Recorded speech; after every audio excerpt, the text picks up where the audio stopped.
Estamos de volta à C-Days para dar início à abertura da segunda parte dos trabalhos, continuando a apresentação dos projetos selecionados na Call for Presentations e Workshop.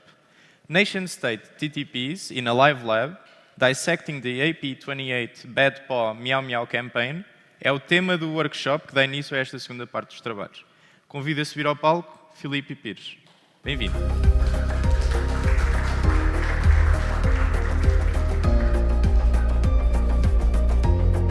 Bem, bom dia, boa tarde. Não, ainda bom dia, né? Muito bem.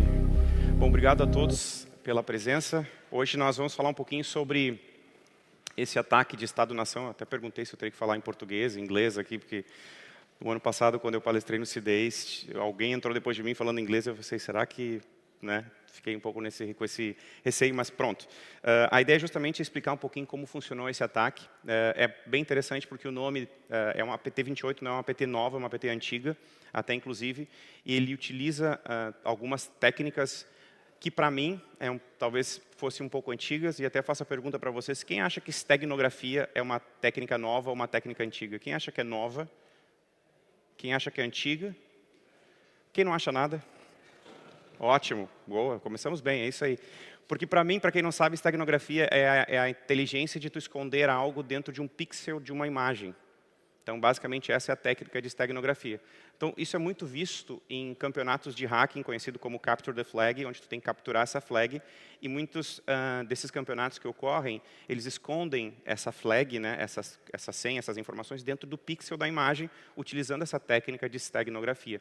Então, pensando que isso normalmente é uma técnica utilizada para campeonatos de hacking, quando a gente olha isso num ataque de nação, porque é um ataque mesmo, a gente está falando de cyber war, que é uma preocupação, é um tanto quanto interessante, né? Mas eu vou entrar mais em detalhes, e o 1000 ali é realmente por causa do gato. Tem era um gatinho na imagem, então por isso que tinha, mas depois eu vou explicar mais detalhes. Bom, quem sou eu, basicamente? Eu atuo hoje como Head of Technical Advocacy, um nome bem importante para a esposa e para o meu irmão, na verdade, mas no final das contas eu sou o cara do TI, né? É a pessoa que cuida de toda a operação técnica dentro da Site. A Site, basicamente, é essa empresa que eu atuo, é uma empresa americana e eu estou responsável hoje por toda a operação técnica em EMEA, né, que é a Europa e Middle East, a parte de África e também Latinoamérica. Então, a gente faz emulação de adversário e continuous validation. Então, basicamente, o que a gente faz é testar os controles de segurança das empresas, né, entre aspas, parecido do que faz uma operação de Red Team, só que a gente simula realmente os grupos de APT de acordo com cada vertical de negócio. Então, se tu trabalha numa empresa de saúde, a gente pega os principais vetores de ataque de saúde, como, por exemplo, o Scattered Spider, Vault Typhoon, entre outros. Se tu trabalha com OT, ICS, financeiras, cada vertical tem o seu grupo de APT, então a gente simula realmente esse passo a passo de como funcionam os ataques. Também sou fundador e investidor dessa empresa chamada CrossIntel, que é uma empresa com sede aqui em Portugal e no Brasil, onde a gente, basicamente, o que a gente faz, a gente é uma empresa de cibersegurança as a service. Então, tudo que é voltado à parte de cyber, a gente atua, seja com pentest, seja com emulação de adversário, seja com operação de SOC, entre outros vários serviços. Isso é a minha parte mais de negócio. E também eu sou bem ativo no que nós chamamos de comunidade de cyber, que é quando a gente apoia iniciativas sem fins lucrativos, né? A gente tem 4 delas ali que eu gosto de citar. Red Team Village, que é uma das principais, na verdade, é uma das principais villages da DEFCON, que é a principal conferência de cyber que acontece nos Estados Unidos. Rise Cyber é uma iniciativa americana que ajuda pessoas que falam espanhol a entrarem na área de cyber e também pessoas que falam português. Red Team Community é uma comunidade que eu fundei no Brasil, para apoiar centralizar as pessoas a falarem sobre segurança ofensiva. E o Besides Porto é daqui. Eu vou mostrar um pouquinho para vocês agora o que é o Besides Porto. O Besides Porto, alguém participou do Besides Porto do ano passado aqui na sala, só para eu saber? As 3 aqui não valem, mas enfim, 3 pessoas, o que é interessante. Para quem não sabe, o Besides Porto é um evento que a gente está organizando, e esse QR Code é um evento que vai acontecer semana que vem, no sábado, basicamente no ISEP, aqui no Porto. Nós estamos na 2ª edição, vou passar um vídeo dele, e esse QR Code dá 20% de desconto exclusivo aqui para o C-Days, tá?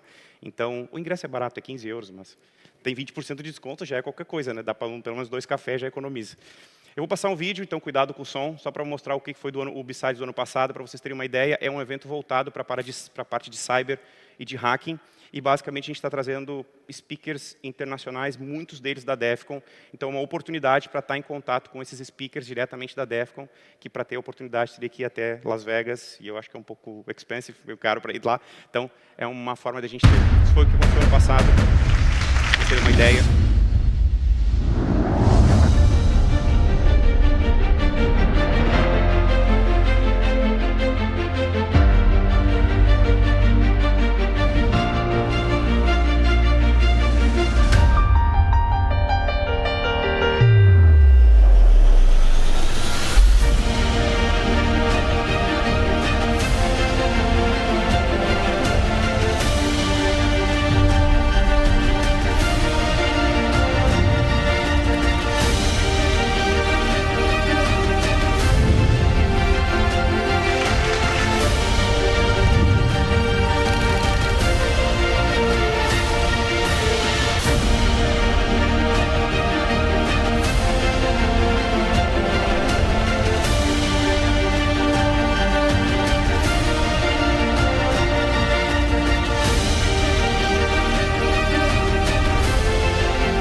Bom, legal. Então é só para explicar um pouquinho, mostrar o que foi ano passado. A gente está fazendo esse ano a segunda edição.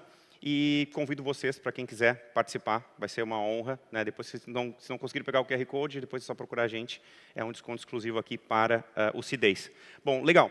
Falando um pouquinho agora sobre o nosso tópico principal, que é APT 28, eu vou entrar em alguns detalhes importantes quando a gente fala sobre esse conceito de APT. Para quem não está familiarizado, APT significa Advanced Persistent Threat, né? Que basicamente é diferente de um ataque genérico, quando vocês recebem por e-mail aquela campanha, né, de um e-mail que aguça a nossa curiosidade, ou que puxa a nossa curiosidade para clicar num link, para atualizar uns dados. Quando a gente fala de APT, a gente está falando de um ataque direcionado.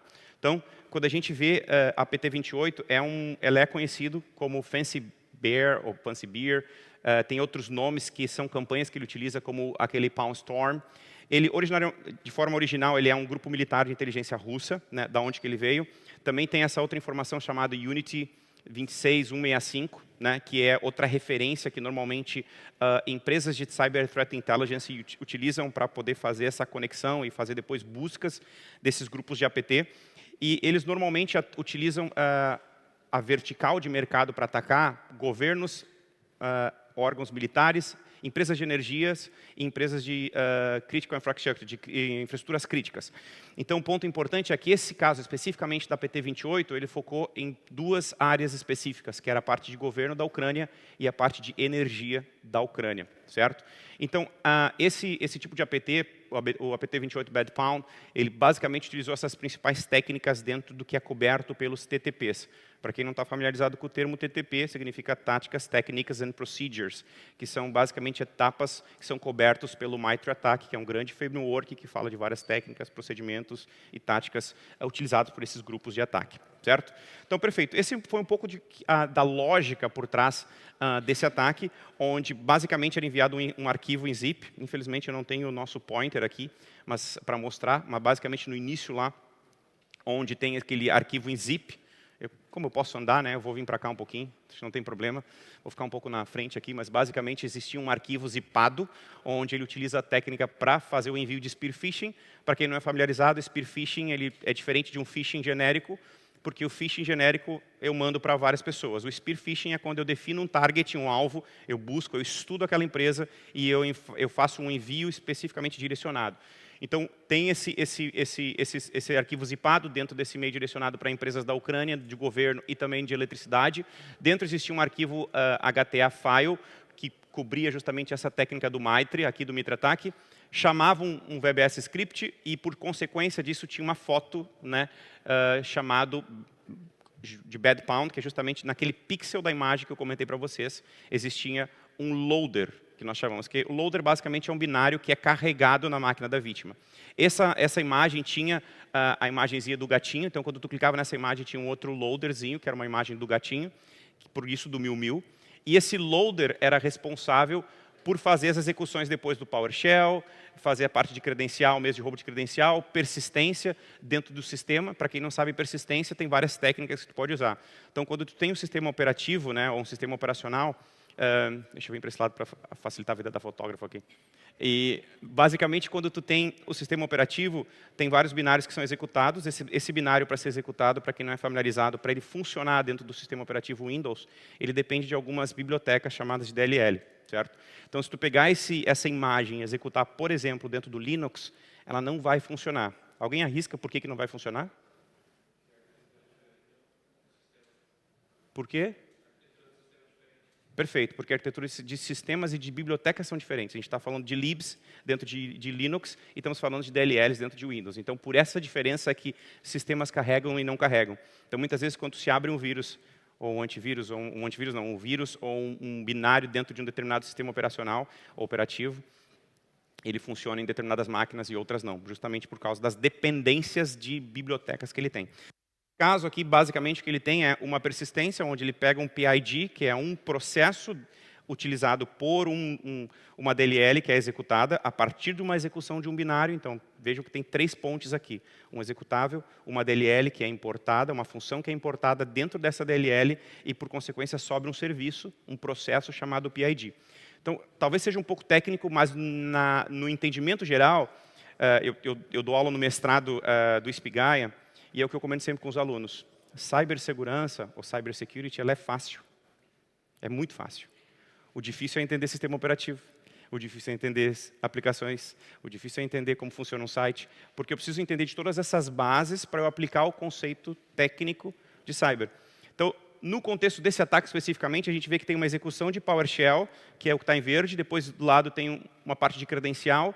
Persistência, atividade de persistências, que é justamente utilizando uma coisa chamada Living off the Land, que é uma técnica bem utilizada de forma tradicional hoje em dia pelos atacantes, pelos grupos de APT, onde eles utilizam processos verdadeiros do sistema operativo ou sistema operacional para justamente enganar quem está fazendo o processo de hunting, né, o time de SOC nessa avaliação. E aí, no mais roxinho ali, é quando ele extrai os dados, faz o processo de exfiltration. Então, essa é a característica desse ataque, especificamente dessa campanha que foi utilizado, né? Então, ele tinha um decoy aqui, uma user interface, que se ele tivesse esse parâmetro setado, esse V de anti-sandbox, e aí entra um detalhe interessante, quando a gente olha macro, de forma macro, como funcionam os sistemas de defesa das empresas, né? Quando tu tem, por exemplo, dentro da tua arquitetura de rede, tu tem um movimento onde tu tem firewalls na sua borda, ou Web Application Firewall, se isso for web, por exemplo. A partir do momento que ele entra dentro de uma camada de rede, ele passa por um processo de análise que deveria ter dentro dessa rede, que poderia ter N sistemas mais conhecidos como IPS, né, para fazer detecção, né, e prevenção especificamente, né, de comunicações de rede. E normalmente, quando tu tem esse tipo de mecanismo, tu pode colocar um sistema chamado sandbox. Se tu colocar inline esse processo de sandbox, todo o tráfego de rede passa por essa sandbox, analisa o comportamento e depois entrega aquilo que está trafegando dentro da rede. Dentro das suas devidas camadas lá do protocolo ou do modelo OSI, certo? Ou do modelo TCP, depende de como é implementado, né? Academicamente, a gente fala de modelo OSI, quando a gente fala de dia a dia, é modelo TCP. 4 camadas, OSI 7 camadas e por aí vai. Então, o grande ponto é, dentro dessa camada de rede, quando eu tenho sandbox, significa que aquele binário, ou seja, esse bad pound, essa imagem, quando ela passa dentro dessa camada e passa por uma sandbox, se ela tem um mecanismo de detecção, o próprio grupo de APT já tinha um mecanismo. Ó, se está em sandbox, joga uma outra imagem e a gente não executa o ataque. Agora, se ele não tinha detecção de sandbox, ele passa e segue para o download do loader, né? Que é esse RAT payload que a gente chama, né? Payload, basicamente, é o componente que vai ser descarregado na máquina da vítima e vai ser responsável por fazer a comunicação de volta com o atacante, também conhecido como Command and Control, C2 e por aí vai. Certo? Legal. Aqui entra alguns workflows que a gente comentou, né, de como a gente faz análise versus uma emulação. Porque qual que é o grande detalhe aqui? O que eu gostaria de deixar como mensagem durante esse bate-papo que pode ser chamado de workshop, pode ser chamado de palestra, ou pode ser chamado do que vocês quiserem. A gente precisa sair daqui com um entregável, pelo menos essa é a minha missão com vocês. Né? Que vocês, ao chegar segunda-feira no trabalho de vocês, consigam, eu consigo colocar alguma coisa em prática. Né? Então, a forma que eu consigo colocar em prática é eu tentar entender, não só tecnicamente, mas como a minha empresa consegue simular isso, ou se antecipar a um possível ataque desse sentido. Vocês com certeza ouvem falar de empresas que fazem testes de segurança, pentestes, e é legal, e né, a CrossIntel também faz, mas um pentest, ele muitas vezes utiliza ferramentas como o Nmap, que é a ferramenta de scan de rede, ele vai utilizar um WFuzz para fazer fuzzing, né, que nós chamamos de validação de domínio, de subdomínio, de folders, e por aí, ficheiros, e por aí vai. Né? Várias outras coisas nesse sentido. Ou tu pode usar ferramentas para utilizar fazer scan de vulnerabilidades, mas a gente só vai encontrar falhas. Como eu consigo realmente elevar o nível de segurança da minha empresa? É testando ataques reais dentro do meu ambiente, e não ataques genéricos. Porque provavelmente se tu rodar um Nmap na tua empresa, vai tomar um block. Se tu rodar um Mimikatz para roubo de credenciais, tu vai tomar um block lá. Ou pelo menos deveria, né? Esse é o básico. Né? Eu trabalhei numa empresa na Polônia, na parte de pentest, que a gente fez uma operação de Red Team, uma simulação mesmo de ataque, e na altura nós ganhamos acesso a uma credencial específica de um usuário importante, e a gente ia para o processo de utilizar o Mimikatz para roubo de credencial. Obviamente seria detectado, então a gente tinha um cara dentro do time, que não era eu, obviamente, um cara muito bom em desenvolvimento, ele simplesmente desenvolveu uma ferramenta chamada Mimidogs, ao invés de Mimikatz, Mimidogs. Ele simplesmente recriou a própria ferramenta, porque quando tu cria uma ferramenta e compila ela, ele gera um novo hash, um novo ID, e aí não foi detectado, ele usou a mesma coisa e só recompilou. Na verdade, quando tu troca um byte de um binário, ele já gera um novo hash. Então é simples. Por isso que eu digo, cyber é simples, é só a gente usar a nossa criatividade. Então, essa é a forma que a gente consegue emular esse tipo de ataque. Então, mapeando quais são os comportamentos, os behaviors utilizados dentro dessa campanha, como eu comentei do Mitre Attack ali, é o primeiro item. O segundo item é uma outra forma, que é tentar extrair o máximo de IOCs, que para quem não está familiarizado, é indicadores de comprometimento, né, Indicator of Compromise. Terceiro é reconstruir toda essa cadeia, né, de pegar o loader, porque isso é interessante. Quando a gente fala de loader, parece uma coisa de outro mundo, né? Mas, na verdade, é alguém que vai fazer baixar, né? Alguém que vai baixar algo. Então, muitas vezes, a gente faz isso. Se tu, por exemplo, pegar um código em Golang, né? Escrever um código e compilar ele se torna um binário de execução, por exemplo. E se tu criar um mecanismo que ele acessa um outro site fora da tua empresa, via API, quantos aqui conhecem o Malware Bazaar? Ótimo. Uma pessoa. O que é o Malware Bazaar? Basicamente, é um repositório gratuito, onde tu encontra centenas ou milhares de malwares que são baixados para aquela plataforma diariamente. Ele é abastecido basicamente pela comunidade. Então, todo mundo vai lá, se cadastra e sobra um malware lá dentro. Esse malware ele é validado por várias engines, né, ou engines, ou motores, que vão dizer se ele é malicioso ou não. Automaticamente, a plataforma joga para várias sandbox, que também tem engines dentro dela, e fazem toda essa validação, e aí eles dizem quantos engines, muito parecido com o vírus total, ou vírus total. Né? É muito parecido, a diferença é que lá é só para malware. Qual que é o grande diferencial? É que no final do dia, o Malware Bazaar pega e joga isso para um espaço, um servidor, vamos dizer assim, de FTP, onde qualquer um acessa, ele coloca para um servidor aberto, onde ele coloca dentro de um ficheiro, né, ou folder, ou pasta, chamem como vocês quiserem, esses malwares que foram uploadados, né? Portuguesar, uma palavra inglesa é complicada, né? Que foi justamente colocado lá dentro esses vários malwares e eles colocam lá no dia de hoje, por exemplo. Imagina hoje à meia-noite, hoje é dia 17, à meia-noite podem ter 600 malwares, pode ter 800, pode ter 1000, depende da comunidade. Essa pasta ela é acessível via uma coisa chamada API, certo? Ou seja, qualquer um que tenha uma chave de API registrada, um cadastro no Malware Bazaar, pode buscar esses malwares lá e baixar para sua máquina, para fazer teste. Então, uma das formas que a gente tem justamente dessa construção é utilizar plataformas para testar. Então, imagina que eu estava explicando aquele exemplo do Golang. Eu crio, compilo, e dentro do Golang eu faço uma chamada para o site do Malware Bazaar para baixar um outro malware. Esse binário do Golang não é malicioso, certo? Porque a única ação dele é que é maliciosa, porque ele é um loader, ele vai baixar algo de algum lugar, certo? Ele vai carregar, na verdade ele vai carregar algo, né? Ele não vai baixar algo, ele vai carregar algo dele. Mas ele vai baixar, ou ele poderia ser um downloader que busca do malware bazar, traz para ele e depois ele faz o processo de loader.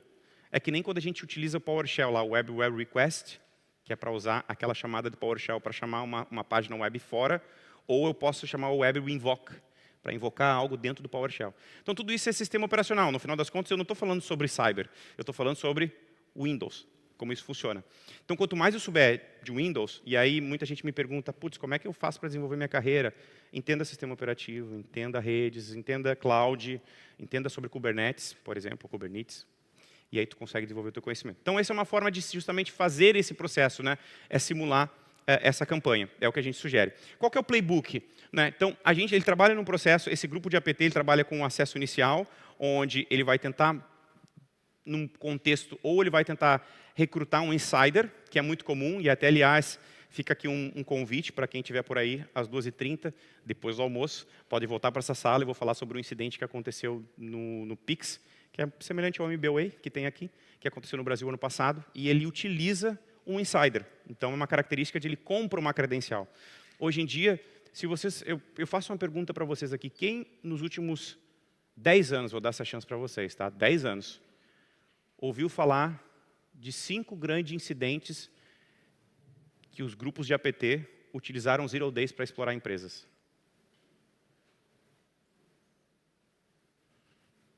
De certeza? Eles tinham Zero Days, eles encontraram Zero Day e utilizaram. A resposta é simples, não. Porque o Zero Day é muito caro. Para o cybercrime é caro. Por quê? Porque ele precisa pagar entre 300 e 400 mil dólares, euros, para ter um Zero Day. Não faz mais sentido eles pagarem, o mercado evoluiu. Hoje, eles pagam um insider. Hoje, inclusive, eles recrutam, agora eles estão mais ousados, eles não recrutam mais gente que não é eles recrutam gente de IT mesmo, de TI, de cyber. E é simples, não levantem a mão, por favor, não levantem a mão. Não levantem a mão, mas de certeza que alguém aqui na sala ganha pelo menos 50 mil euros ao ano. Não levantem a mão. Pelo menos 50 mil euros. Agora, se alguém te oferece 200 mil euros, aí alguém vai dizer assim, não, mas eu não me corrompo por pouco. Se te oferece 1 milhão, aí a pessoa já pensa. O atacante já sabe que tu é corrupto. Ou melhor, corrupto não, que tu é negociável. É uma bonita. Só resta acertar o preço. É ou não é verdade?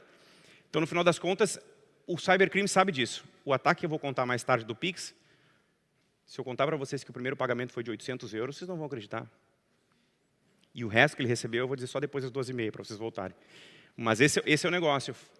No final das contas, eles buscam mais o insider threats. Eles tentam, o insider mesmo. Eles tentam utilizar a credencial roubada. Por que eu ponho entre aspas? Porque na prática, hoje em dia, quando a gente desenvolve o código, muitas vezes a gente deixa isso disponível.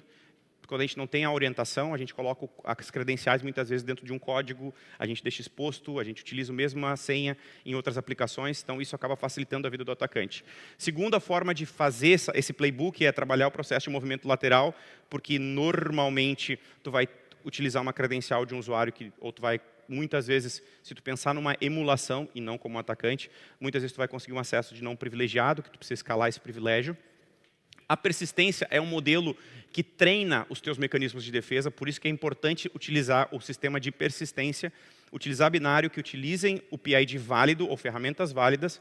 Se eu perguntar aqui do WannaCry, quem lembra do WannaCry aqui? Pô, quem não lembra do WannaCry é um ataque de ransomware, tá, gente? Que atacou o mundo em 2015, parou o mundo inteiro.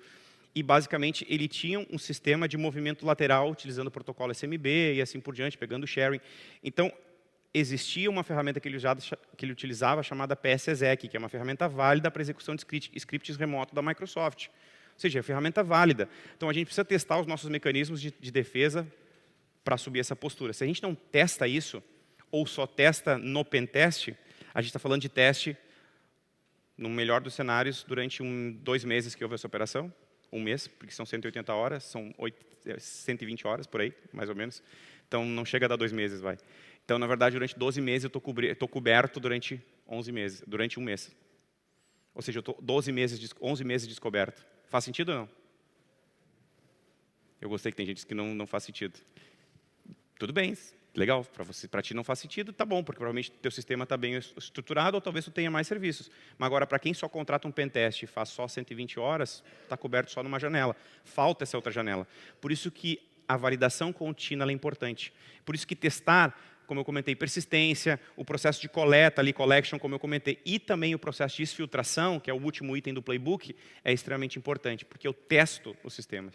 Até mesmo assim, alguém tem algum DPO na empresa aqui, ou alguém que define os processos, né? Ou até mesmo agora usou AI, né? A Cloud, né? O Cloud AI, que está muito bom, para criar o processo. Tu criou o processo, legal, mas tu nunca testou o processo.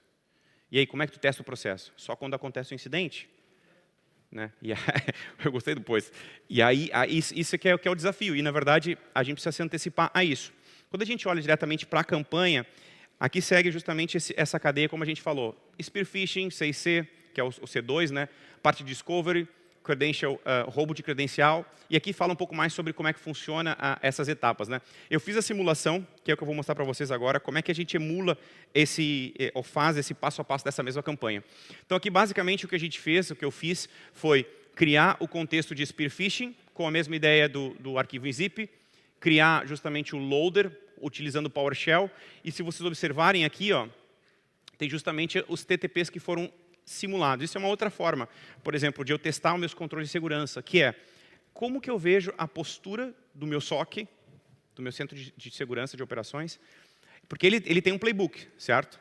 Ou deveria ter. Se não tem, fica de tema de TPC, fica de tema de casa, né? Ou de TPC, onde deveria ter um playbook. Se tem um playbook, eu deveria testar esse playbook, né? Existe uma coisa chamada regras em Sigma, que normalmente é possível exportar de um CIEM, seja que Radar, Splunk, LK, qualquer outro open source que tu quiser, ele cria uma regra, um playbook, tu exporta isso e converte numa regra em Sigma, que é um padrão de mercado. Qualquer ferramenta que emule isso, tu tiver regra Sigma, que tu consiga colar isso, tu consegue testar o teu playbook. Porque no final do dia, de novo, é testar o que eu imaginei que são sensores de segurança. Vocês, por exemplo, devem ter solução de EDR, vocês devem ter solução de AppSec, devem ter solução de Firewall, e isso é extremamente importante. Bom, vocês precisam testar isso. Eu uma época, trabalhava de Sales Engineer, isso lá no passado, numa empresa chamada Trend Micro, que agora é Trend AI, e eu ia fazer demonstração do produto para os clientes lá no Brasil. E aí eu lembro que eu ia fazer a demo, né, e fazer, aliás, a demo e depois a POC, que é a prova de conceito ali mesmo, né, o POV, né, que agora mudou o nome. Antes era Proof of Concept. Agora mudou para POV, Proof of Value. Na minha época era POC, mas agora é mais importante aquele V ali, a priori. Bom, enfim. Mas basicamente o que eu faço agora é o que a gente fazia, era mostrar o valor. E eu ficava sempre torcendo. Tomara que durante a POC eles recebam um ataque. Porque daí eu mostro que a ferramenta é eficiente. Mas aí depois do primeiro mês pensando, eu pensei, acho que eu não estou sendo fair aqui, não está sendo justo para eles, porque desejar que o meu possível cliente receba um ataque durante a minha POC, e se a minha solução não detecta? Então foi daí que eu comecei a desenvolver os skills de segurança ofensiva, porque até então eu só trabalhava na parte defensiva. Foi estudando o mercado ofensivo e replicando. Eu criava um ambiente controlado, atacava e depois mostrava como defendia. Então no final é isso, se a gente conseguir criar esses sistemas de testes e controles contínuos, a gente eleva a postura. É só essa maneira que a gente consegue evoluir, certo? Então, por exemplo, a gente vê que foi bloqueado, por exemplo, o PowerShell, nesse teste que eu fiz, mas existe um gap que não foi detectado, nem alertado, nem bloqueado, que é os últimos 2 pontos ali, certo? Então, esses são pontos que precisam ser validados. Quando a gente olha o ataque, basicamente o que eu fiz foi eu subir 2 máquinas virtuais, um Kali normalmente, até para eu parecer mais hacker, assim, né? Não entendi a risada. Não, estou brincando. Basicamente, a ferramenta de segurança ofensiva, pode utilizar PeroTOS ou qualquer outra assim. Utilizei 2 máquinas ali, o Windows, para fazer o processo.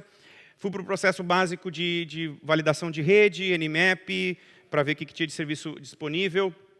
Feito isso, eu abri uma chamada para o que eu precisava transferir um binário da minha máquina do Kali para a minha máquina alvo. Baixei o processo para lá, baixei o binário, aliás, para lá para fazer o processo de persistência chamado gdrive.exe, né, gdrive, Google Drive.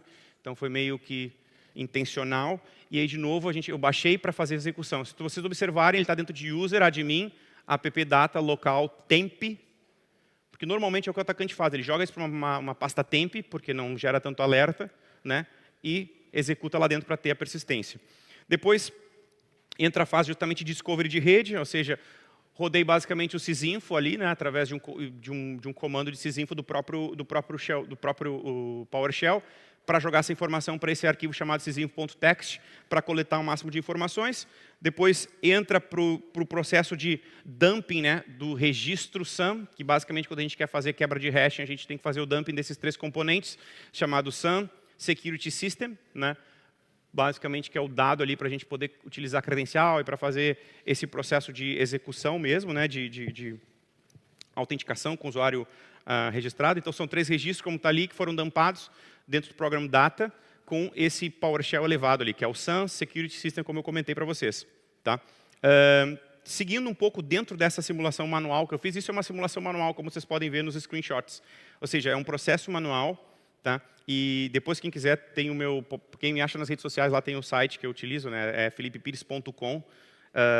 Tem uma parte lá embaixo onde tem os artigos e tem todo esse artigo completo, porque tem outros screenshots, tem, sei lá, um monte de screenshots lá, de todo o passo a passo, inclusive, se vocês quiserem replicar no ambiente de vocês, podem replicar, dá para fazer também. Tá? Aqui, basicamente, o que ele faz é buscando esse hash que ele é extraído, né, do administrador mesmo, para poder habilitar fazer esse movimento lateral chamado pass the hash, né, para esse movimento lateral aqui que ele está fazendo. Né? Então, o que está ali em cima está em verdinho, está pequenininho, mas ele cria um documento sensível, né, dentro dessa emulação que eu estou fazendo, que está dentro de user profile, downloads e apt28. Depois ele cria esse documento para poder fazer a extração, só que ele zipa isso justamente para fazer o processo de bypass dentro das ferramentas de detecção. Ok? Bom, seguindo aqui, dentro desse passo a passo de mecanismo de persistência, né, o que eu estou fazendo aqui basicamente são 3 mecanismos que confirmam. É startar aquele G-Drive, ou seja, eu utilizo um binário que já é conhecido, né, para justamente fazer o processo de persistência. Utilizo uma chave de registro aqui para poder chamar ele e utilizo um Event Cache Manager durante 30 minutos, uma atividade para poder manter essa persistência e aí sim fazer o processo depois de filtração de todos os dados que estão contidos ali dentro, certo? Para a gente, no final, conseguir fazer esse dual chain, né, da campanha, ou seja, fazer 2 caminhos, 2 saídas do canal, seja pelo C2, que eu habilitei, ou seja por um serviço de web server, exatamente como foi feito por essa empresa, que foi quem publicou o artigo original chamado Clear Sky. Então, não fui eu que descobri, eu não sou o pesquisador que descobriu o grupo de APT, não fui eu que investiguei, mas basicamente o que eu fiz foi simular o mesmo ataque baseado no artigo da Clear Sky. Tá? Então, essa foi o contexto. Se vocês observarem, eu utilizei até, aliás, o meu binário de extração foi um pouquinho maior, foi de 25 MB, né, onde a gente utiliza o HTTPS post para esse file.io, que é o site que a gente fez para fazer essa filtração de dados, enquanto o próprio grupo de APT também utiliza ali esse dual channel para fazer. Então, esse é o ponto importante de fazer a emulação. Todo o processo de emulação que é feito de uma campanha, ele é baseado em alguma coisa, porque eu preciso ter um entregável. Né? O que é essa alguma coisa? Eu preciso simular ele baseado numa coisa que seja realística, por exemplo. Quando a gente olha de um TTP, a gente tem um entregável que é o MITRE ATT&CK. Está cobrindo uma técnica, um procedimento e assim por diante. Se eu tenho isso coberto, eu consigo entregar esse resultado para algum lugar, principalmente para o time de SOC, o time de defesa. Quando a gente fala de emulação, a gente está combinando 2 mundos aqui, que seriam, não diria perfeito, mas que seria interessante, chamado Red Team e Blue Team. Combinando essas cores, obviamente, a gente tem o Purple Team, que é quem é a ponte de ligação entre os 2, certo? Então, normalmente, o que o Purple Team vai fazer é isso, é fazer o processo de emulação, ter os 2 sites, os 2 lados, né, e fazer essa comunicação entre eles e ser o facilitador de entregáveis. Então, quando, de novo, eu tenho contato com o meu time de SOC e eu exporto o meu playbook, as minhas regras em Sigma, que alguém implementou, alguém definiu esse processo, as ferramentas que eu utilizo me dão essa capability, essas capacidades, eu extraio isso. De posse disso, eu consigo partir para uma emulação mais realista. Porque, no final das contas, é aquilo. E não só. E aí, falando de novo do teu entregável na segunda-feira. A partir do momento que eu testo isso e eu tenho uma cobertura do MITRE ATT&CK, tu consegue trazer isso para o teu gerente, ou para o teu coordenador, ou para o teu CISO, ou para o teu CIO, ou depende de como é que está a tua estrutura, e tu tem um entregável palpável. Olha, eu testei, está aqui os passo a passos que eu fiz, está aqui as TTPs que eu emulei, e se a gente tiver uma auditoria, a gente tem a comprovação aqui. Então, isso é bem, porque é um entregável palpável, né? Então, aqui, por exemplo, dentro desse lab, a gente tem todos esses TTPs que foram cobertos. Por exemplo, talvez, para quem não é familiarizado, tudo que tem aqui é uma tática. Por exemplo, T1041 é uma tática.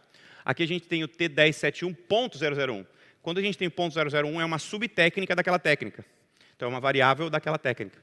Ou seja, pensem que, quando a gente olha o MITRE ATT&CK Framework, ele tem as técnicas e várias subtécnicas. Ou seja, um simples procedimento de um atacante pode ser uma técnica raiz, assim, né, no dado bruto, ou ele pode ser uma subtécnica.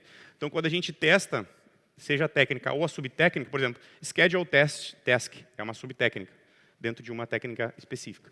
Então, é assim que a gente consegue cobrir o MITRE ATT&CK. Bom, qual que é o grande detalhe de fazer esse processo de Adversary Simulation, Continuous Validation? Aqui é um paralelo onde a gente olha para o pentest tradicional versus a emulação, que é uma das coisas que eu olho muito forte para isso, que é basicamente o quê?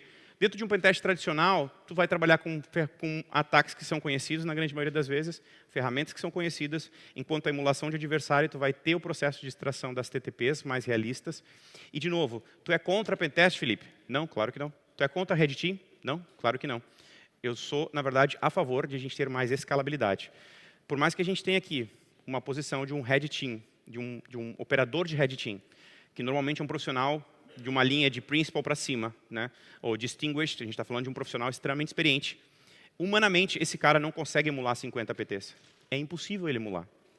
Ainda que ele seja um profissional extremamente capacitado. Porque não tem como, é braço. A gente está falando de um ser humano. Não tem como. Então, para tu elevar o nível de segurança, tu tem que escalar. E isso, com ferramentas, vai te ajudar muito nesse sentido. Muito bem. O que eu fiz aqui? Saindo do processo manual para uma emulação contínua, basicamente, aqui eu utilizei a plataforma da site, que a gente, inclusive, tem um projeto open source chamado Purple Team Framework. Vocês podem procurar depois, se quiserem, é open source. E lá tem alguns grupos de APT, é Purple Team Framework. Põe assim, Purple Team Framework GitHub. Bem difícil. E aí, porque é open source, está lá, vocês podem simular. Claro que ele tem só alguns grupos de APT, mas ele é mantido pela site, por toda a comunidade. Então, basicamente, o mesmo ataque que eu demorei em torno de 4 horas para reproduzir, eu fiz a emulação aqui dentro da plataforma. E o interessante, quando a gente fala aqui, é que eu simulei os passo a passo, os comandos por comandos, de uma forma muito mais simples, e a própria ferramenta me sugeriu o playbook, né? E aí eu fui fazendo a execução, eu fui executando os próprios comandos mesmo no Shell Script. Esse que eu vou passar mais rapidinho, é só para mostrar que dá para fazer, a cobertura do MITRE, não tem tanta importância isso aqui, mas é mais para vocês verem que existem plataformas que têm como fazer esse processo de simulação. Assim como a site, deve ter outras, com certeza. E o mais importante é, vocês enquanto operadores, né, de plataformas ou conhecedores de segurança ofensiva ou de segurança defensiva, ou ainda que não sabem para onde querem ir, né, é encontrar meios de conseguir criar esse aprendizado. Quando eu falei do Purple Team Framework, é justamente uma plataforma que é gratuita, né, que é open source, tem código aberto, vocês podem mexer, para quem está aprendendo é interessante, e tem uma base de inteligência por trás que opera isso. Então, quem cuida hoje, quem mantém é o meu time da Site Labs, por exemplo, Site Labs tem 2 caras que são da Marinha Americana, ex-Marinha Americana. Então, assim, e fora o resto, toda a comunidade, né, gente da Verizon, que trabalha com a parte de scan de vulnerabilidade, lá nos Estados Unidos, tem uma galera que participa desse projeto, então é bem legal, porque traz a inteligência de grupos de APT. Então, ainda que vocês não tenham, porque muitas vezes acontece, a gente escuta muito isso, o famoso budget, né? Não está provisionado o budget, a gente vai para os recursos do open source e testa em laboratório e vê, aí mostra para o nosso gerente, olha, isso aqui é interessante. Tá, mas quanto custa? Não, isso aqui para o laboratório a gente consegue fazer 1 ou 2, tá, mas como é que a gente cria? Não, vamos montar o budget para 27, 28, e aí por aí vai, certo? Bom, para a gente finalizar aqui e não estourar o tempo de ninguém, alguns takeaways simples, né? A gente vê que a PT28, ela ainda, apesar de ser antiga, ela segue sendo um APT que se move muito rapidamente. Esse ataque aconteceu basicamente em 90 segundos, muito rápido, né? Trabalha com um sistema de persistência em 3 mecanismos diferentes, o que acaba, quando a gente tem um time de threat hunting, né, ou um time de SOC, faz a gente olhar para várias coisas diferentes, e quando a gente utiliza o conceito e a técnica de living off the land, tu tem que olhar com um olhar mais crítico, porque tu está usando ferramentas que são válidas, e tu tem que pensar muito no comportamento que essa esse processo correto está tendo, se realmente é aquilo que faz sentido ou não. Né? A gente vê que ele utiliza ainda esse contexto de rodar um keylogin, que é o terceiro item ali, para trabalhar de uma forma mais silenciosa e para tentar fazer um processo de bypass e checar todo esse movimento do o que antigamente era conhecido como antivírus e agora é conhecido como EDR, né? Que são nomes bonitos. Né? Daqui a um pouco vai vir uma nova solução para vocês, galera, chamada Next Generation EDR. Tá? Porque normalmente é o que o pessoal faz. Bom, seguindo, o quarto item ali justamente é essa questão do log, né? De olhar como é que é antes, como é que é depois, e principalmente qualquer log, nesse especificamente a gente tem um ID, especificamente o antes, e depois disso é para ser enviado para o CIEM, justamente para trabalhar um comportamento e trabalhar esse processo de análise de uma detecção, ou até mesmo utilizando um item válido. Né? E o último takeaway é justamente isso. Tente trabalhar com esse modelo de laboratório manual. Né?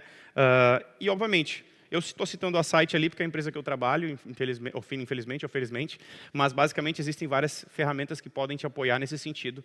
Tá? Fica essa principal mensagem nesse sentido. Bom, alguns recursos dessa campanha, como eu falei, tem o próprio Mitre Attack, tem a plataforma da Site, tem o próprio site do Clear Sky Report, e tem o próprio arquivo JSON, que eu posso passar para vocês depois da campanha, que vocês podem ver o passo a passo que foi criado. E aí eu tenho 3 minutos e 55 segundos para perguntas, se alguém tiver, e deixo aqui os meus contatos. Eu não sugiro vocês escanearem esse QR Code, mas quem quiser, né, feel free. Mas é isso, eu queria agradecer o tempo de vocês. Eu não sei se alguém tem uma pergunta, a gente tem alguns minutinhos ainda, né, que eu deixei para perguntas. 3 minutos e 40 segundos agora, 39, 38. Se ninguém tem uma pergunta, nada, eu queria agradecer de novo ao tempo de vocês, agradecer ao CIDES pela oportunidade. Se vocês não tiverem, como a gente diz no Brasil, tiverem à toa por aí, 2h30 estarei por aqui de novo falando sobre um outro tipo de ataque que aconteceu no Brasil. Muito obrigado, tenham um bom almoço.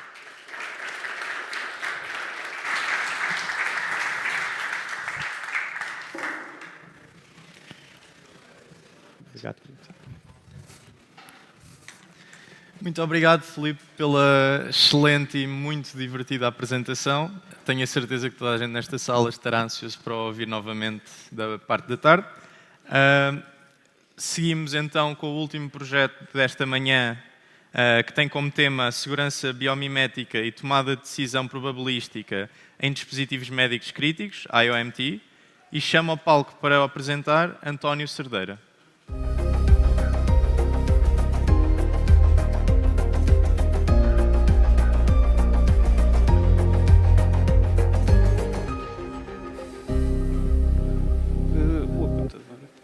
Muito obrigado.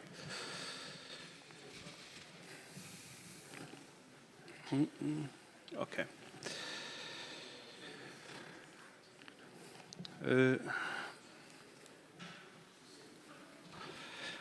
Peço desculpa, bom dia a todos. Eu não tenho grandes dotes de oratória, então recorro a estas tecnologias, estas novas tecnologias que são cartões. Peço desculpa se for muita leitura, mas tenho medo de falhar. A última vez que falei 15 minutos, acho que acabei com um plano da Digi ou uma coisa assim, portanto. Bem, bom dia a todos. O meu nome é António Cerdeira. Podemos fazer um cheque nisto. Em conjunto com o meu professor José Carlos Fonseca, apresentamos hoje uma perspectiva diferente sobre a segurança da internet das coisas médicas, ou IOMTs. A tese que trazemos é simples. Em saúde, proteger a rede é necessário, mas não o suficiente. Durante anos, em cibersegurança, fomos treinados para pensar em 3 movimentos: detectar, isolar e bloquear. E, em muitos contextos, isto funciona. Mas, em dispositivos médicos críticos, a decisão de segurança não pode ser avaliada apenas pela infraestrutura. Tem de ser avaliada pelo impacto que cria na operação clínica. E é aqui que nasce a pergunta central desta apresentação. O que acontece quando uma decisão técnica correta para a rede cria consequências clínicas indesejáveis? Desta pergunta nasce a proposta. Para perceber isso, vamos começar com um cenário simples. Imaginem que ocorre um ataque, a firewall responde e isola o dispositivo da rede. Do ponto de vista técnico, tudo parece correto. A ameaça foi contida, a infraestrutura ficou mais segura, o sistema fez o que devia fazer. Mas agora mudamos o contexto. Este dispositivo está numa unidade clínica, Pode ser um ventilador, uma bomba de infusão, um monitor ou outro dispositivo crítico. O dispositivo pode continuar a funcionar fisicamente, mas a equipa pode perder a telemetria, pode deixar de receber os dados, pode perder a visibilidade na central, pode perder a integração com sistemas de supervisão, ou seja, a rede ficou mais segura, mas a missão clínica ficou comprometida. E é este paradoxo. A decisão correta para a rede pode degradar a operação clínica. Este paradoxo não nasce de uma falha pontual, nasce de uma forma como a segurança tradicional foi pensada. A segurança tradicional foi desenhada para computadores, servidores e redes empresariais. Nestes ambientes bloqueamos, isolamos, pode ser e é a resposta certa. Se um computador estiver comprometido, nós isolamos. Se um servidor estiver em risco, nós cortamos a comunicação. Se há tráfego malicioso, nós bloqueamos. Mas na saúde é diferente. No ambiente clínico, um dispositivo médico não é apenas um endpoint. É uma parte de uma missão. Um ventilador representa um suporte respiratório, uma bomba de insulina representa uma terapêutica contínua. Um pacemaker representa a manutenção do ritmo cardíaco. Por isso, a pergunta muda. Não é apenas esta a ação de proteger a rede, é também a ação, o que é que a ação retira à equipa clínica. E por isso, chegamos aqui à fase central da nossa apresentação. Os dispositivos médicos críticos, a melhor decisão para a rede, pode não ser a melhor decisão para a missão clínica. Esta é a tensão que queremos resolver. Porque o IOMT, o dispositivo não é um fim, o dispositivo é um meio. O fim é a missão clínica, é o que ele suporta. Respirar, acompanhar, manter o ritmo cardíaco, dar informação à equipa médica e a resposta de segurança protege o dispositivo, mas degrada a missão. Então, a decisão está incompleta na nossa perspectiva. Nós fomos procurar um modelo mental que se inspira na biologia e dá-nos umas pistas interessantes. Na biologia, raramente se responde com tudo ou nada. O corpo humano não opera apenas a permitir ou bloquear. Primeiro recebe, depois avalia o contexto, depois responde de forma proporcional. A resposta biológica não é sempre a mais agressiva, é a mais adequada ao contexto. E foi nesta lógica que nos inspirou o nosso trabalho. Trazer para a cibersegurança médica uma resposta menos binária e mais adaptativa. A partir desta inspiração, estruturamos um modelo em 4 momentos. Percepção, avaliação, decisão e resposta. A percepção identifica eventos imediatos, a avaliação cruza o risco técnico com o contexto clínico, a decisão calcula a melhor ação possível e a resposta é proporcional ao impacto. Isto muda a lógica da defesa. A pergunta deixa de ser como bloqueamos mais depressa e passa a ser como decidimos melhor. Para decidir melhor, primeiro temos de perceber. É aqui que entra a nossa camada neuromórfica. Primeira camada, usamos o Spiking Neural Networks, ou SNN. As SSN são modelos neuromórficos orientados a um evento e isto significa que reagem sobretudo quando existe uma alteração relevante no padrão observado. Essa característica é interessante para os IOMTs, porque estes ambientes têm restrições de energia, latência, capacidade computacional e a necessidade de uma resposta rápida. Nesta arquitetura, a SSN tem uma função clara. Ela observa sinais, detecta padrões anómalos e produz uma estimativa de risco. Ou seja, a SSN responde à pergunta: o que está a acontecer? Mas perceber não é decidir. E aqui está o limite. A SSN pode dizer-nos que existe uma anomalia, pode indicar a probabilidade elevada de risco, mas não consegue sozinha responder à pergunta mais importante: o que devemos fazer agora? Bloquear, alterar, acompanhar, isolar parcialmente, preservar a telemetria, manter a supervisão clínica. A detecção é um problema técnico, mas a decisão também é clínica e operacional. Por isso, a SSN sozinha não chega. Precisamos de representar a missão e é aqui que a principal inovação entra. A ideia é simples. Antes de decidir o que fazer ao dispositivo, o sistema pergunta: que missão clínica este dispositivo está a proteger? Um pacemaker a missão é manter o ritmo cardíaco. No ventilador, a missão é manter um suporte respiratório e visibilidade clínica. Uma bomba de insulina, a missão é manter uma terapêutica. No sistema de acompanhamento, a missão é manter a observação contínua e muda o centro de decisão do dispositivo, que passa a deixar de ser o centro, e aí entra a missão clínica, que é o mais importante. Depois de conhecer a ameaça e a missão, o sistema precisa decidir. E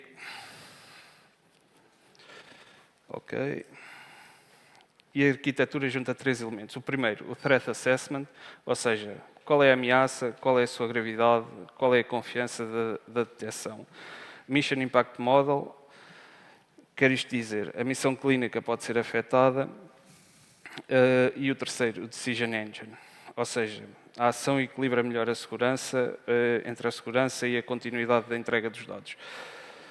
A pergunta, como reduzimos o risco na rede, passa a ser como reduzimos o risco sem degradar a missão clínica. Para calcular a decisão, usamos um mecanismo probabilístico. Ok? Este era o slide que eu estive a falar agora. Agora vamos falar da Monte Carlo Research. Mas com uma diferença. Não usamos a Monte Carlo Research como um algoritmo livre para explorar qualquer caminho no ambiente clínico. Nem tudo tecnicamente é possível e clinicamente aceitável. Por isso, a MCTS é restringido por políticas clínicas e matrizes de impacto. O sistema pode considerar várias ações: acompanhar, alterar, emitir tráfego, isolar parcialmente ou bloquear. Mas elimina ações com um custo clínico inaceitável. A lógica pode ser resumida assim: ganho, menos custo da missão. Não queremos a resposta mais agressiva, queremos a resposta mais segura no contexto. Vamos tornar isto num caso prático. Num sistema tradicional, o ataque confirmado pode significar um bloqueio, mas no nosso modelo, antes de bloquear o sistema, a pergunta que se pede com esta ação, se bloquear, reduzir o risco cibernético, mas condiciona a telemetria, a supervisão, a visibilidade clínica, talvez o custo da missão. Neste caso, a resposta proporcional deve acompanhar de um alerta, porque não podemos ignorar a ameaça, mas evitar uma resposta cega. A missão clínica passa a condicionar a decisão de segurança. Essa lógica traduz-se numa arquitetura concreta. A arquitetura segue este fluxo.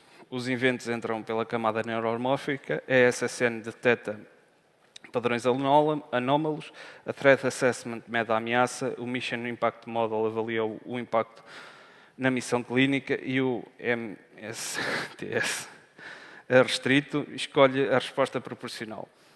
Portanto, não estamos a propor uma firewall mais inteligente, estamos a propor um sistema de decisão orientado à missão. Percebe, avalia, decide e responde. A arquitetura está definida. A pergunta agora é em que fase é que nós estamos de validação. Bem, neste momento, o trabalho está numa fase conceptual e experimental.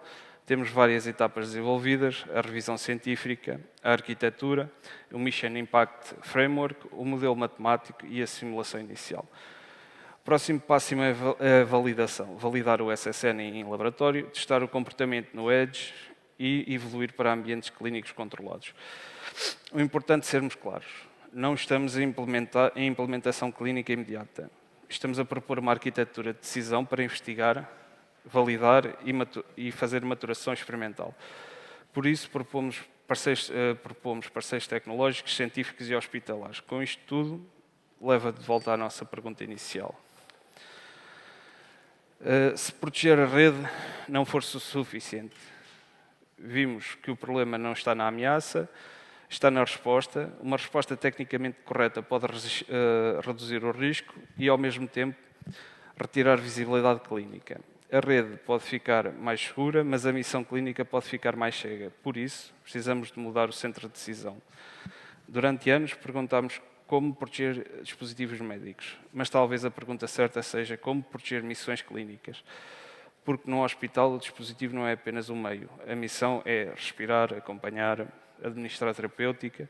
E a missão é manter o ritmo, a missão é dar dados à equipa médica. Esta é a nossa visão. Protecting the mission, not the devices. Muito obrigado.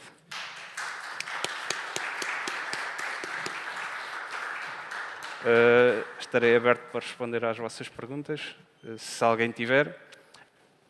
Eu despachei isto em 7 minutos, portanto estou em speedrun. Como podem ver, estou muito confortável em palco. Portanto, não sou engenheiro, sou de comunicação.